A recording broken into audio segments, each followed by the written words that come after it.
জীবনটা বড় অগোছালো, গোছালেও যেন ভালো লাগে না। কেউ সুন্দর পরিপাটি জীবন ভালোবাসে, আবার কেউ অগোছালো থাকতেই পছন্দ করে।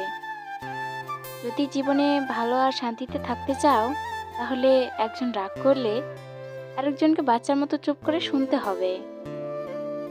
একটা জয়েন্ট ফ্যামিলিতে থাকতে গেলে অনেক ধৈর্য ধরে থাকতে হয়।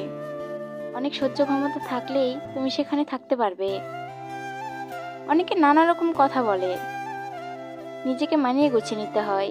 কারণ অনেকের অনেক বায়না থাকে যে তর্ক করলে সমস্যা আরো বাড়বে।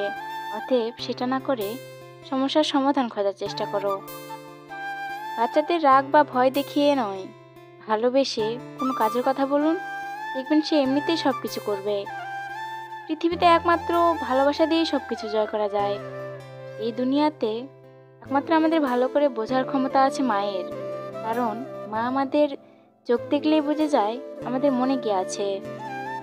একটা নেল পলিশ যেমন লাগানোর পরে সহজে ওঠানো যায়, আর শুকিয়ে গেলে তুলতে কষ্ট হয়, ঠিক তেমনি জীবনে কারো ওপর রাগ বা ঝগড়া করার পর সহজেই মিশে যাও। না হলে ঝগড়া বেড়ে গেলে সেটা ঠিক করা কিন্তু অনেক কঠিন। প্রাণী মানুষের জীবন বাঁচায়, আর কারো ভালোবাসা কারো বেঁচে থাকার শক্তি হয়ে ওঠে। গুরুজনেরা কিছু বললে সেটা রাগের মাথায় ফেলে না দিয়ে ঠান্ডা মাথায় একটু ভেবে দেখো, হয়তো তোমার জীবনে সবকিছু সহজ হয়ে যাবে।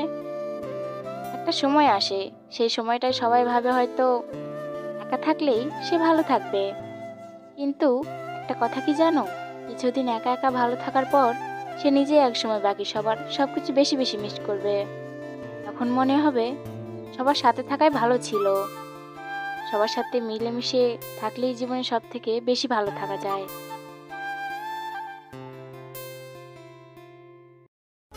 এরকম নতুন নতুন সুন্দর সুন্দর ভিডিও পেতে আমার চ্যানেলটি এক্ষুনি সাবস্ক্রাইব করে পাশে থাকা বেল বাটনটি ক্লিক করুন।